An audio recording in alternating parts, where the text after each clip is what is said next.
Hello and welcome back to Franklin Covey's twice weekly leadership podcast on leadership with Scott Miller. I'm your host now, 300 episodes in to a podcast. What's the formula for success? Often just consistency, showing up, and we have done that for you 300 times. This podcast airs now twice weekly on Tuesdays and Fridays, both on audio and video, where Franklin Covey, in a tribute to our co-founder, Dr. Stephen R. Covey, tries to live what he called the abundance mentality. We are experts on very particular areas, helping you build a culture that is a high trust culture, a culture of productivity and leadership. We're experts at sales performance, but we're not experts at everything, including mental health. And today, I am honored to be featuring one of the world's most successful authors, co-authors, and writing collaborators. Her name is Laura Morton, and she is the co-collaborator of 21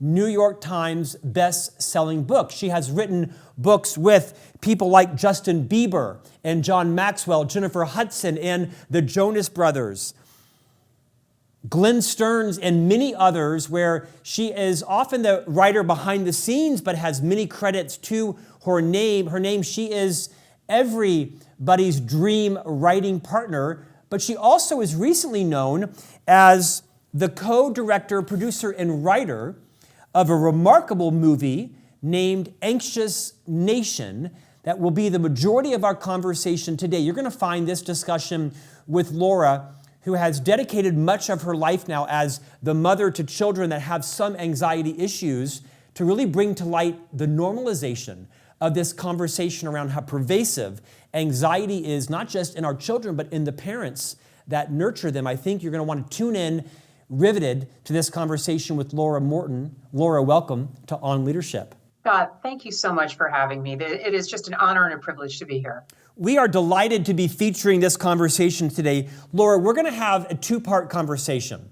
The majority of this is going to be around your role as the producer, writer, and co-director, I think it is, of this movie, Anxious Nation, that launched several months ago. It was in wide release in some theaters. People can now rent it by going to anxiousnation.com or renting or buying it on Amazon or Apple or Google+. We'll talk about that in a moment. But what I want to first do is kind of reintroduce you. I mean, you have collaborated on 21 New York Times best-selling books, many more bestsellers when you count all the other lists. What I'd like to know is, what have you learned from co-authoring books with some of the biggest names in business and entertainment and sports? If people really knew all of the names of the people, of all these people that you've co-authored, it's like you know everyone. You also know their entire stories. So you are like a model of discretion and confidentiality of what should be included and not included. Would you take a few minutes and reintroduce yourself to all of our listeners? How does someone become perhaps the most famous co-author in the world? Well, first of all, I'm humbled by that introduction. Thank you very much. I certainly do feel I'm at the top of my game, but if you ask me if I'm the best, there are a lot of people who do it at a very high level. There are some things that I do, I think that do put me, at the higher rung. And that is, I just inherently know a good story. And several years ago, I was approached by John Maxwell to write his book, Intentional Living. And he uses the same co-author for his books for many, many years. The book that he wanted to write with me was his 75th book. And it was an interesting dilemma because, he had this incredible relationship with his co-author. Charlie Wirtz, also, an excellent writer. But Charlie wasn't able to do something with John that I was. And that was get John to go personal. And, that's a relationship that's built on truth and trust. And what's amazing, and this leads into the question that you asked me, is that with every book that I write, I reap the benefit and reward of all of those life experiences. So all of the business experiences, all of the business coaching, all of, the highs and the lows, the challenges and the victories, I get to take with me from those experiences. The thing that I took with me from working with John Maxwell was I got very intentional in the work that I wanted to do. And for me, that meant that I had 3 boxes that a book has to check for me to say yes to it these days. From that day forward, if it didn't check those boxes, it was an easy no. And, I'm excited when I get the opportunity to work with somebody, especially in a field I don't know that much about, because then I can be like a sponge of information. So I've worked with, Danica Patrick. I've worked with, you mentioned Justin Bieber and the Jonas Brothers, but I've also worked with people like Al Roker and Deborah Roberts and Joan London. And I've written about, I worked with Dog the Bounty Hunter. So I've written about bounty hunting, breast cancer, business, losing a business, rebuilding a business, what it takes to build a multi-billion-dollar empire, and everything in between. And it's such a privilege to be able to work with people on that level. It's an intimate relationship, and it's, I'm holding their legacy in my hands. So, there's a lot of responsibility that comes with that. Laura, I want to reserve time to talk about the movie Anxious Nation, but I can't help but ask you, what have you learned about storytelling? What have you learned about what makes a great book? What have you learned about life as an entrepreneur, as a celebrity, from all these collaborations that our audience might find not just interesting, but applicable in their own role as chief storyteller for their company, which all CEOs are, or chief author of a book, which most people want to write a book? Just take that wherever you'd like to go for a few minutes, and what have you learned along this amazing journey? Sure. I mean, I've learned so much. I feel like there isn't an MBA program on the planet that could teach what I've had the experience of learning from the people that I've worked with. And even, musicians who are not, leaders and CEOs of large corporations, they certainly are the CEOs of their brand, right? So when I work with people like Melissa Etheridge, that is, she's got a brand. So one of the things that I learned, I always love to tell this story. I worked with a real estate coach by the name of Tom Ferry. Tom has one of the largest, if not the largest, real estate coaching business in the world, Tom Ferry International. And when I worked with Tom, it took him about a year to get me to say yes to writing his book. And here's what got me to say yes. After kind of pitching me on a bunch of different ideas, one night we went to dinner. We were in New York City, and he sat down and he said, "Have I ever told you about the 4 addictions?" And I was just getting ready to reach for a frosty, cold, perfect martini. And I kind of, pulled my hand back and said, no. Would you like to tell me about the 4 addictions? And he said, there are 4 addictions that, everybody deals with on one level or another. Maybe it's one addiction, maybe it's a combination of the 4 addictions, but these are the root cause of all other addictions. Scott, do you want to take a guess at what they are? Fear, jealousy, lack of self-control, looking stupid in the eyes of, I don't know. What do you got? Well, I went down a very similar path, right? And then he went on to say, these are the 4 addictions that everybody really struggles with. Worry, which I would say correlates with what you were saying with fear, but it's worry, it's drama, it's the addiction to the opinions of others, and it's living in the past. And when he shared that with me, I just kind of took a deep breath and said, I've got to write this guy's book. He's so much more than a real estate coach. He knows about life. And, and this kind of, took us on a path. And the name of his book is Life by Design. And, he's a great example of somebody who, when we wrote his book, he was probably doing about $8 million a year. And now I don't know the numbers, but he's well into the hundreds of millions of dollars. And, he taught me so much. And everybody that I work with has these lessons that they impart. They've been through incredible challenges. They've been through, so many of the CEOs that I've worked with came from poverty. They came from nothing. And they bootstrapped their way, whether it was, joining the military as a way to get a college education or to straighten out their lives, or, whether they were first person in their, family to actually, go to college. The stories all have these bits and pieces of triumph and victory. And if they can do it, so can you. Like, that's a common theme in the book. And the lessons remarkably might be similar in terms of the payoff, but how they got there are never really the same. And that's what makes it so spectacular. And that's why people like reading other people's books, because we want to be able to relate to their stories, and we want to be able to say, oh my God, that was me too. And I went through that, or I'm going through that right now. Let me see how he got through it and let's see what I can take from it.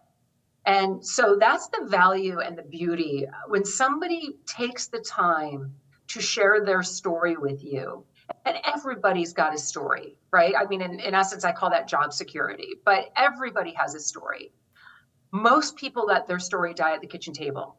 I don't know how many people you know that have said, oh, a million people have told me I should write a book, and they never do. And, and there is an art to writing a really good, compelling book, because not every story is worthy of a book, but everybody has a story.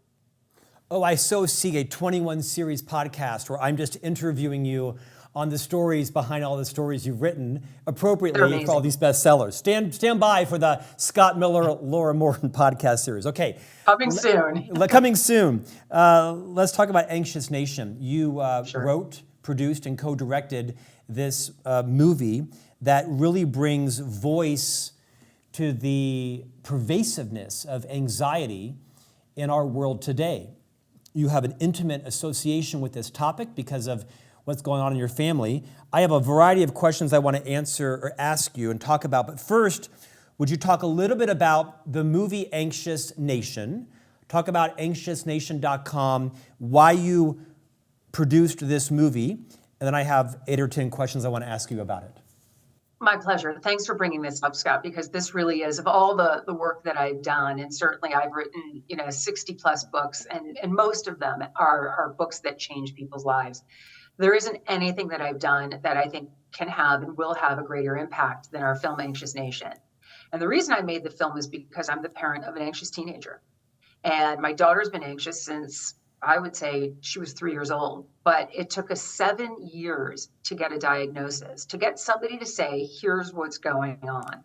Because so often in this country, we look at physical health and we don't really address emotional health. And certainly when I had the idea to make this film in 2018, we were not talking about mental health the way that we talk about it today. And if anything, that's a silver lining because of the pandemic. But the problem has gotten worse. It certainly is not getting better. And I thought what was happening in our home was only happening in our home. I thought I was failing as a parent.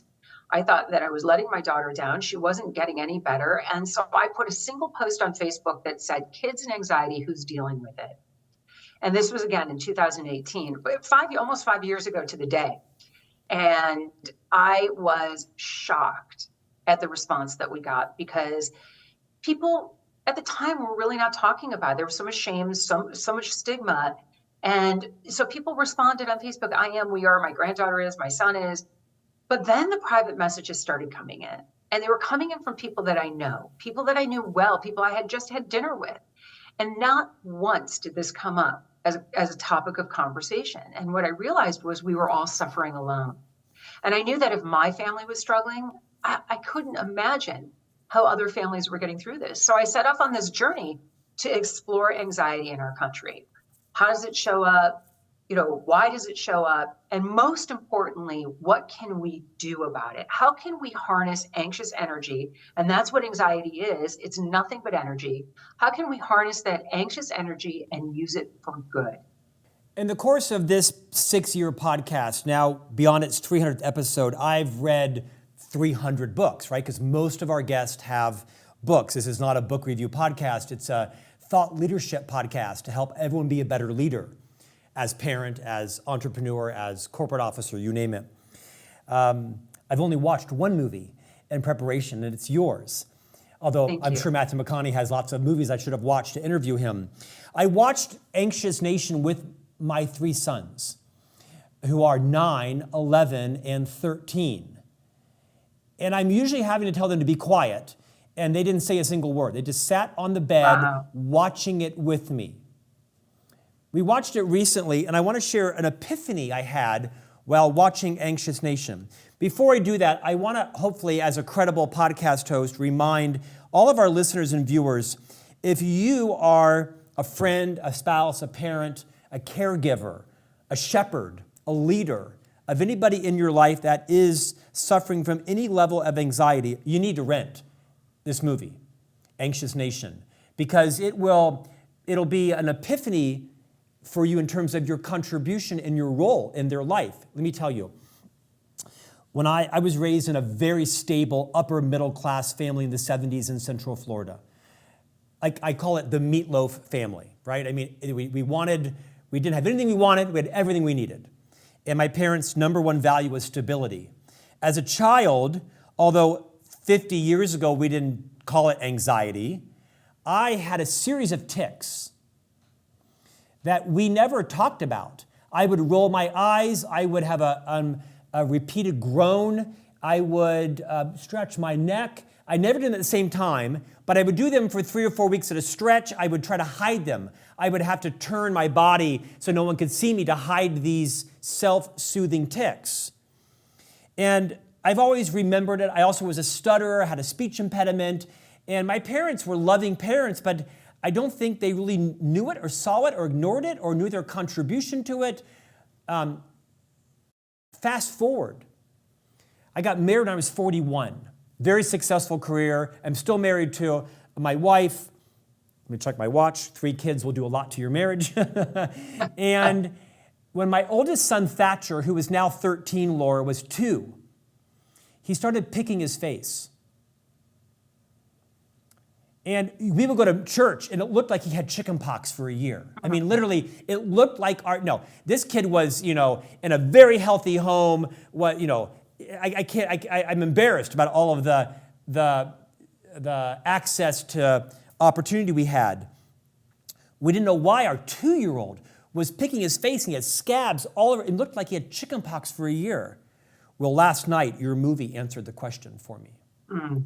Your movie explained to me that anxious parents create anxious children. And anxious parents go one of 2 ways. We either, quote, feed the beast, or we do like tough love and shut it down. And that is so vital for parents to understand, what are we doing to create a worry culture?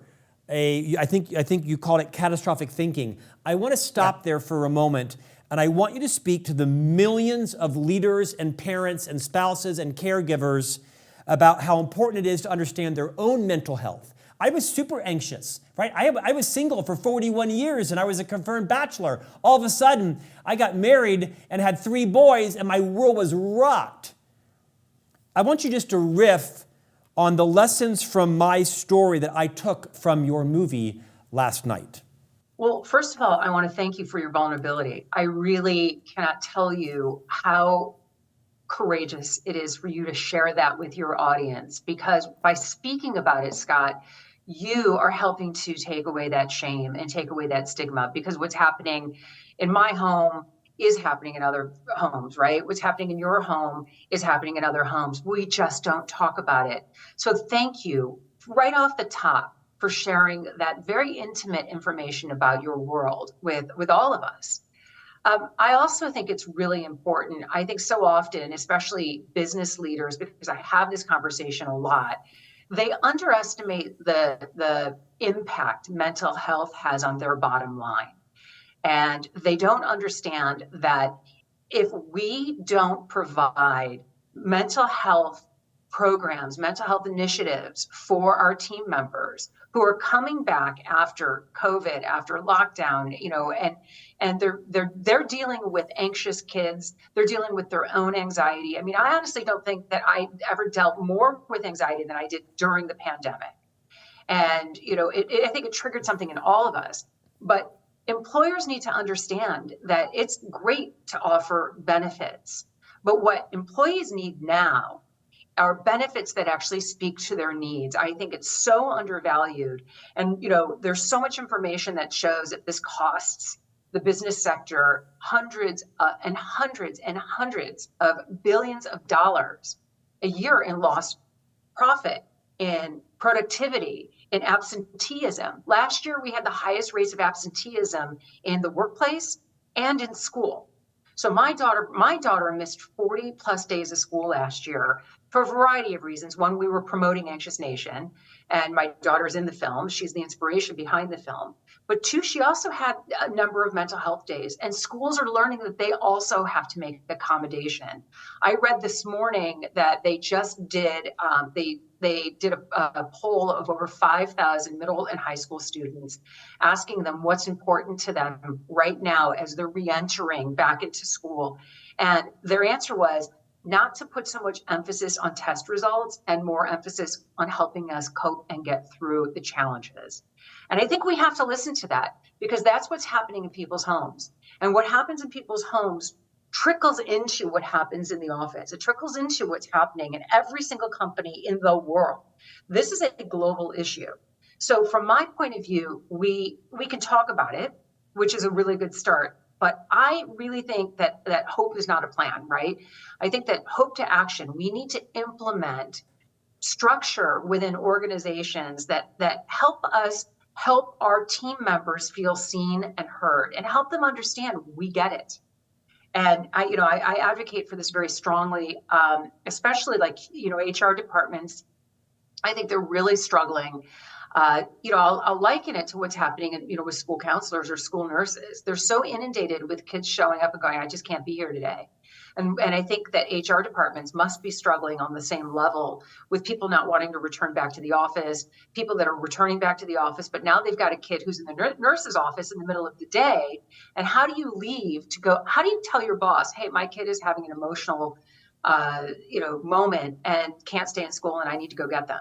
And not have that impact your performance or your review, or, so I think there's a lot that we need to talk about and a lot that we need to bring to the surface. Here's what I think should happen after having dedicated my entire 30-year career to the leadership industry and the health of organizations. I think every leader that is listening or watching this podcast should do the following.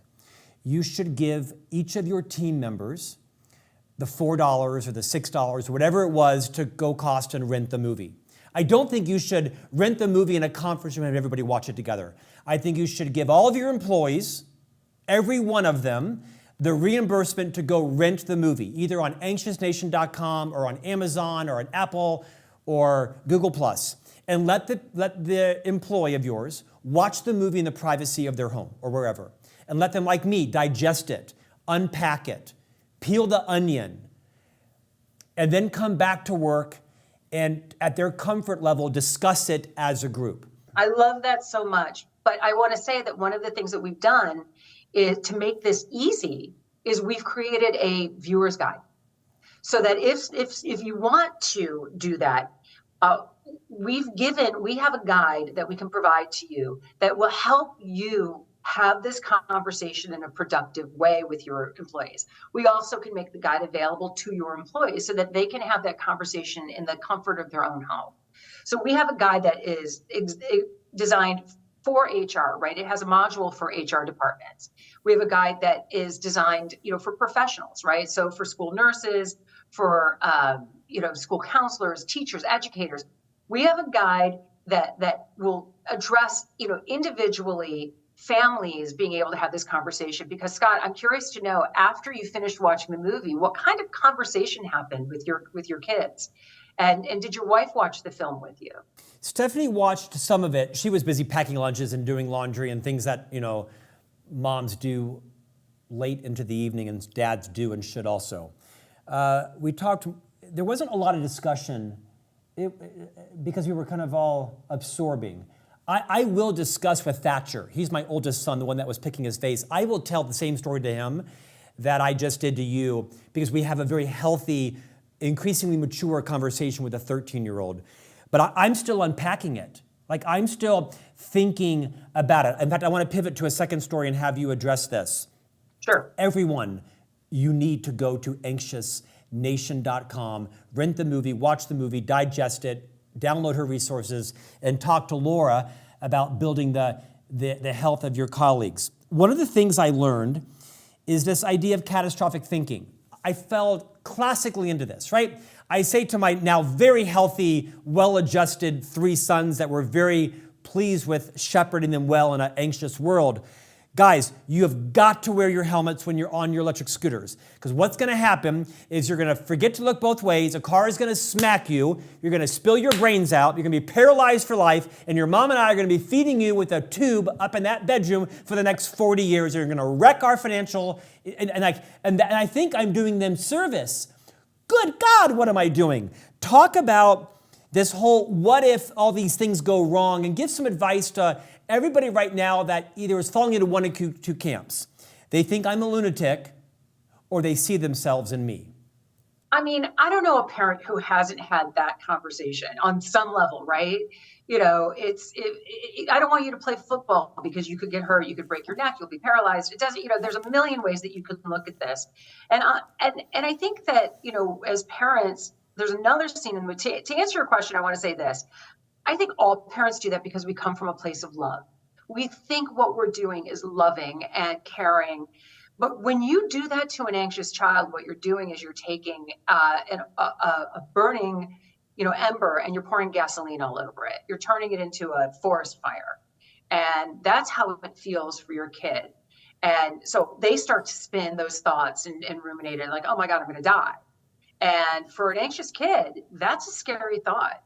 And so I feel it's really important that we give our kids a little bit of freedom, that we give our kids, we obviously want them to wear a helmet, but we don't have to go down the catastrophic, you're going to be, being fed through a tube and, this is just not going to work well for our family, right?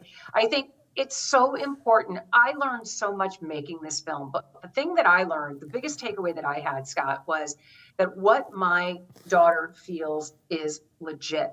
It's legit to her. So no matter how I view it, and I can view it like, oh my God, why would that even be an issue? Why is going to homecoming a scary thought for you? But it is. And so for so long, I think as parents, what we do is we put onto our kids who we want them to be. And we don't always allow them to just be who they are. And they're trying to figure it out, especially during their teenage years and their adolescent years. And then when they start to push, they're pushing for a reason. So I think one of the things that we have to recognize and understand is that their feelings are real.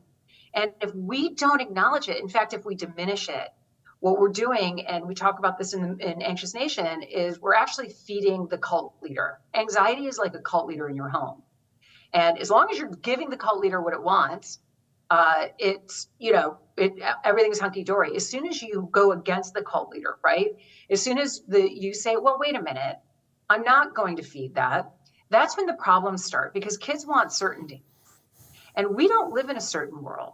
We can't always say this is what the outcome is going to be. And that's part of, it goes right back to the early part of our conversation. It's part of how we learn and grow.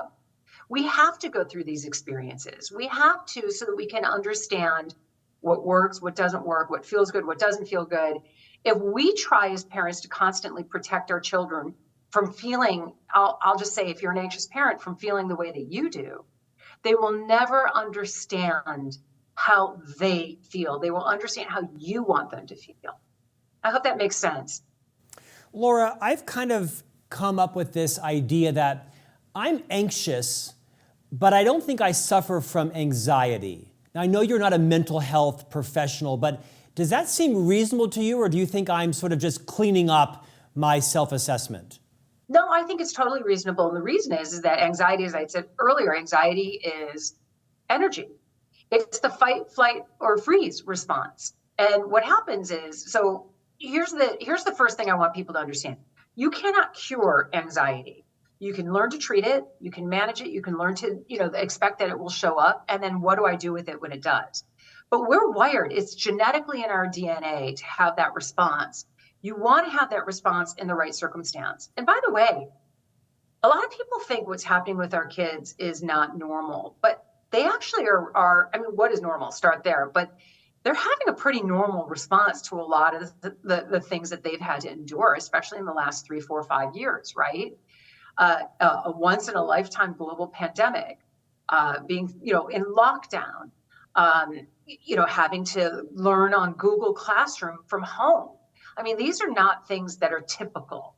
So it's, for some kids that actually reduced their anxiety because they didn't have the struggles of being at school, right? And for parents, I think it ratcheted up our anxiety. So I think that anxiety can be situational.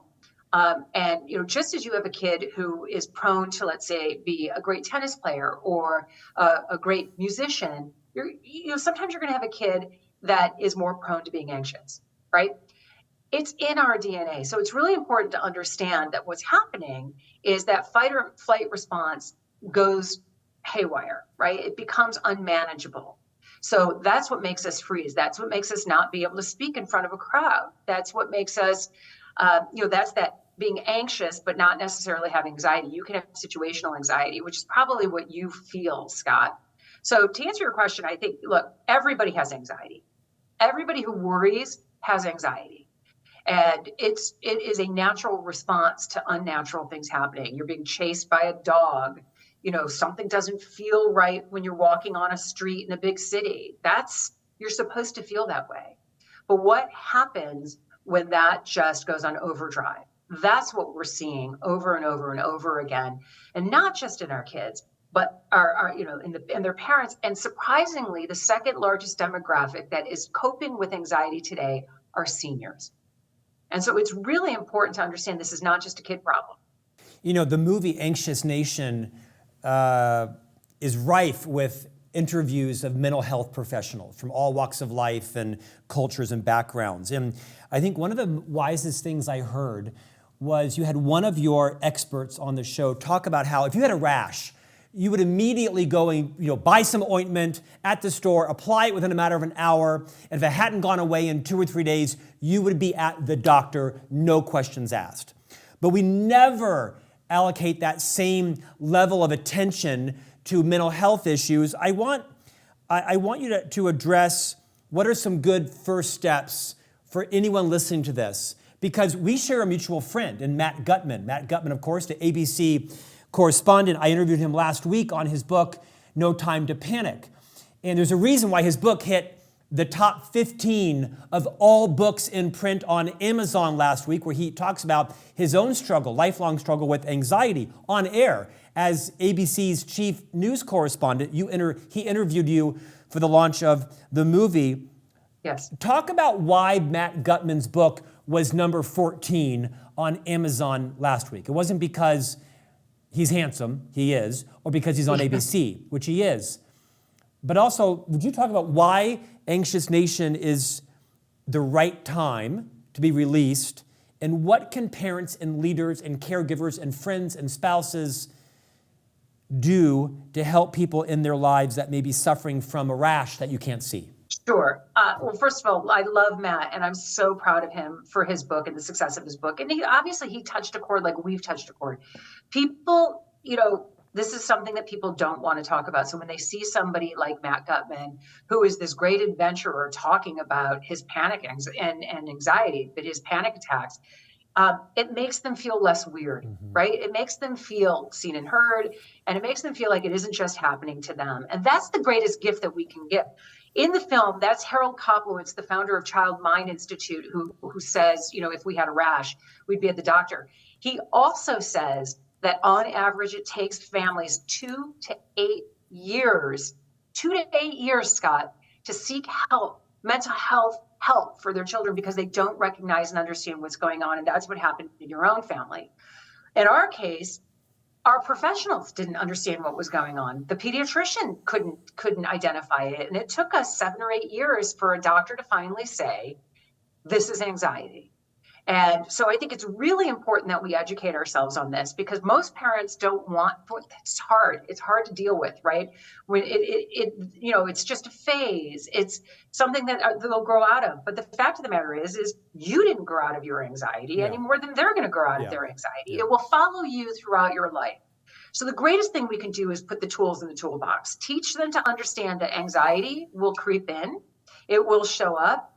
Understand what that feels like. And this is true for anybody of any age, right? And this is one of the things that Matt Gutman talks about so well.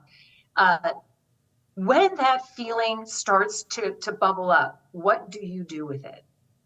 What do you do with it? Are you equipped? Do you have the resilience?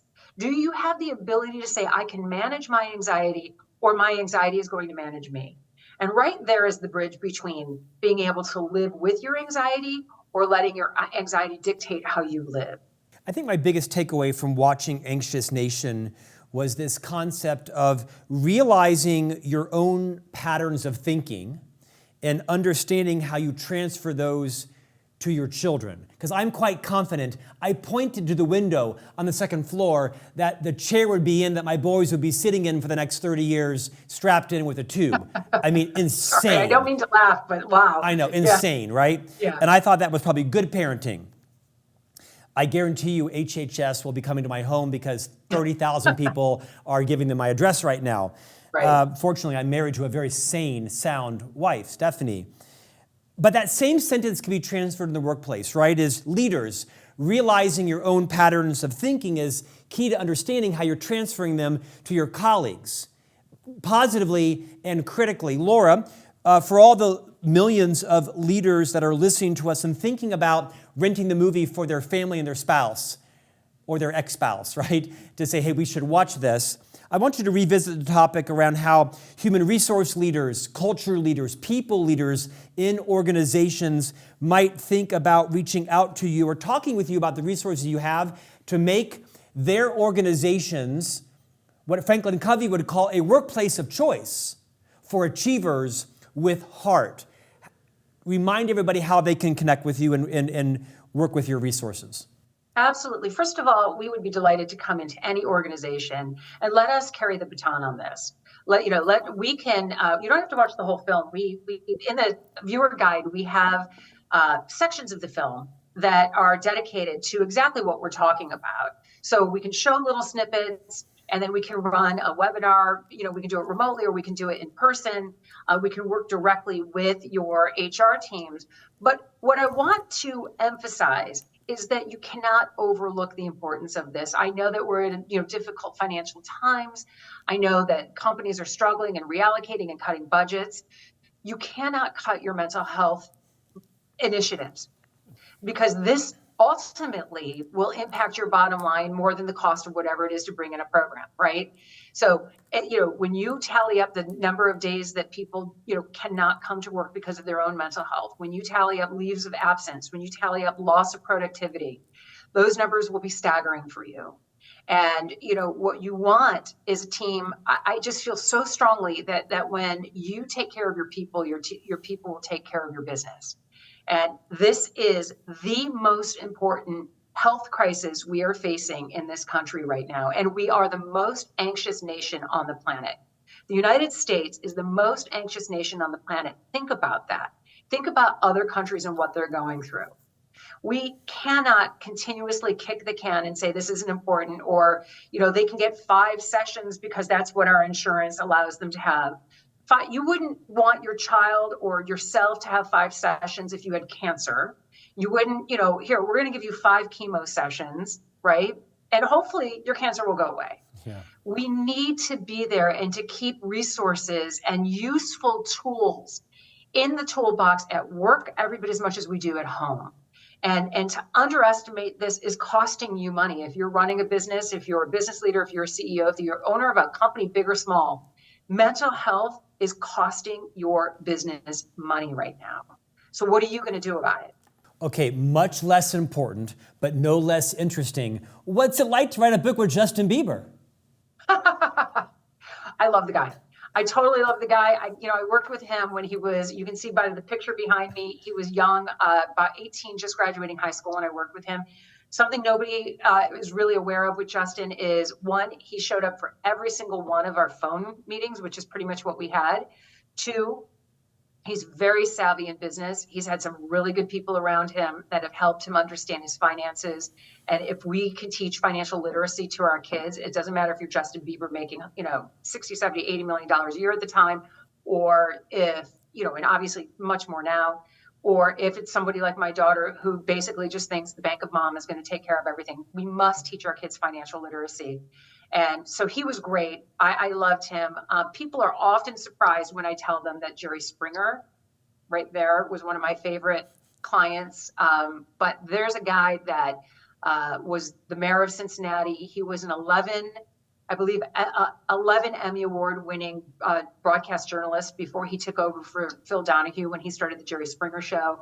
He was a really smart man, and I was really sad when he passed this year. But I've had the privilege of working with some pretty amazing people, all of whom are people that I will say have impacted my life greatly. And I know that our projects together have impacted other people's lives. And I want to say a number of people who I've worked with are also supporters of Anxious Nation. They are the reason I was able to make the film. And then, so that's, it's when it's personal to you, what won't you do, right? If you're struggling with anxiety, or you love somebody who's struggling with anxiety, this is a personal conversation. And I'm happy to anyone listening, please reach out to me. I am happy to steer people in the right direction, give you the right resources, work with you. That's the reason we made the film. We didn't make this film, to make money. We made this film to impact lives. And that takes me right back to the very beginning of the conversation of John Maxwell. And one of those boxes was that everything I do, one of those boxes has to be that it has to put good into the world.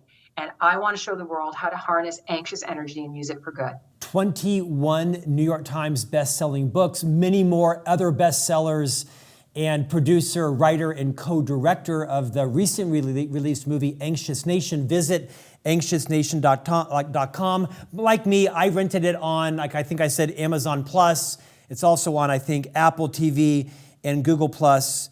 Laura Morton, you're a class act. Thanks for your time today. Thanks so much, Scott. And really, if you want more information, please visit us at anxiousnation.com. And Scott, I'm so grateful for having us on the show, and knowing that you're having these conversations with people like Gutman and with us, you're impacting lives as well. So thank you for that. I appreciate it. And we'll see you back here next week for a new conversation on leadership.